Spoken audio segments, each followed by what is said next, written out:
YouTuber Nusantara telah dilangsungkan pemeriksaan yang sifatnya maraton. Ya, maratonnya itu kenapa saya bilang maraton? Dimulai dari 4 terlapor dari kemarin sampai sekarang. Nah, sekarang ini Ketua Umum YouTuber Nusantara yang kita tahu bersama-sama bahwa pendukung garis keras dari Bapak Haji Insinyur Joko Widodo. Diperiksa terkait laporan Roy Suryo, YouTuber Nusantara dicecar 60 pertanyaan. Ketua Umum YouTuber Nusantara Agri Fanani menjalani pemeriksaan atas laporan yang dilayangkan Roy Suryo terkait dugaan fitnah dan pencemaran nama baik di Polda Metro Jaya, Selasa, 12 Mei 2026. Agri diperiksa sejak pagi tadi dan dicecar 60 pertanyaan oleh penyidik Polda Metro Jaya. Kami telah diperiksa dan ini berjalan cukup bagus. Dari 60 pertanyaan dimulai jam 10 pagi. Alhamdulillah bisa dijawab semua dengan counter alat bukti, kata kuasa hukum Agri Fanani, Ade Darmawan di Polda Metro Jaya, Selasa, 12 Mei 2026. Hingga saat ini sebanyak 84 laporan telah diperiksa penyidik. Dia membantah narasi di luar yang menyebut laporan tersebut mandek atau tidak berjalan. Ade juga menyoroti status hukum Roy Suryo yang disebut telah ditetapkan tersangka sejak 7 November 2025.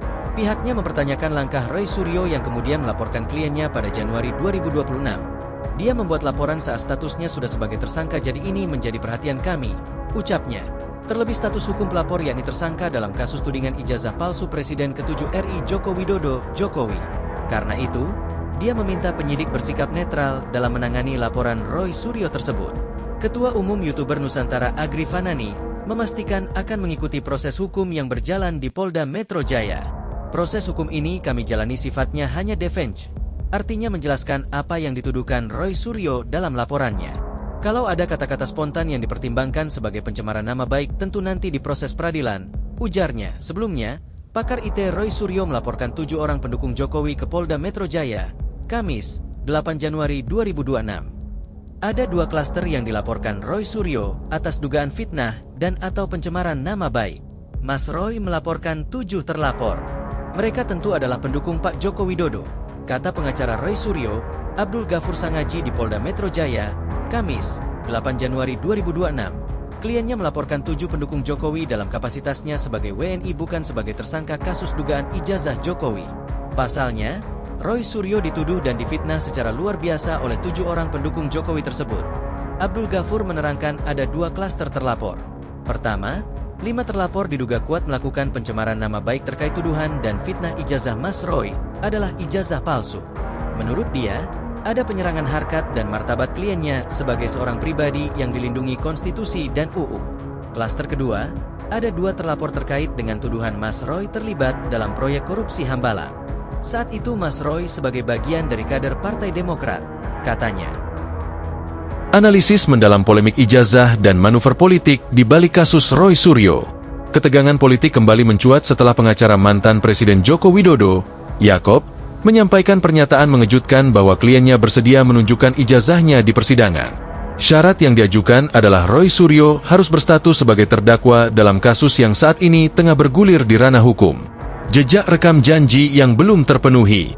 Narasi ini menyoroti pola berulang di mana Jokowi kerap melontarkan komitmen serupa, namun realisasinya di lapangan seringkali tidak terjadi. Penulis memberikan catatan kritis mengenai 2 kasus gugatan di Pengadilan Negeri Surakarta. Meskipun mediasi sempat diagendakan dengan syarat penunjukan ijazah, pihak Jokowi akhirnya memilih untuk tidak menghadirkannya. Gugatan citizen lawsuit dalam kasus ini, bahkan permintaan sumpah pemutus yang diajukan oleh pengacara penggugat tidak dikabulkan oleh hakim, dan janji untuk membawa ijazah dari SD hingga SMA pun tidak terrealisasi. Kaitan dengan dinamika hukum dan stabilitas. Pernyataan Yakob dipandang sebagai indikasi kuat bahwa berkas perkara Roy Suryo telah dinyatakan lengkap, P21, oleh penyidik. Hal ini menimbulkan pertanyaan besar di ruang publik.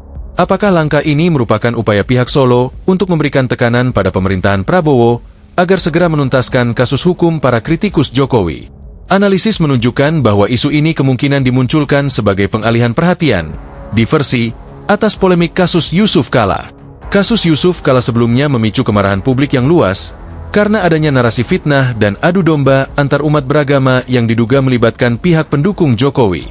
Memaksakan persidangan Roy Suryo di tengah tekanan ekonomi yang berat saat ini sangat berisiko.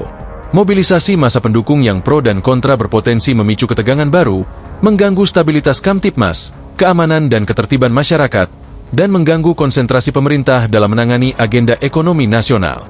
Secara keseluruhan, ini menyimpulkan bahwa langkah hukum tersebut memerlukan kalkulasi politik dan keamanan yang sangat cermat agar tidak menjadi bumerang bagi pemerintahan yang baru.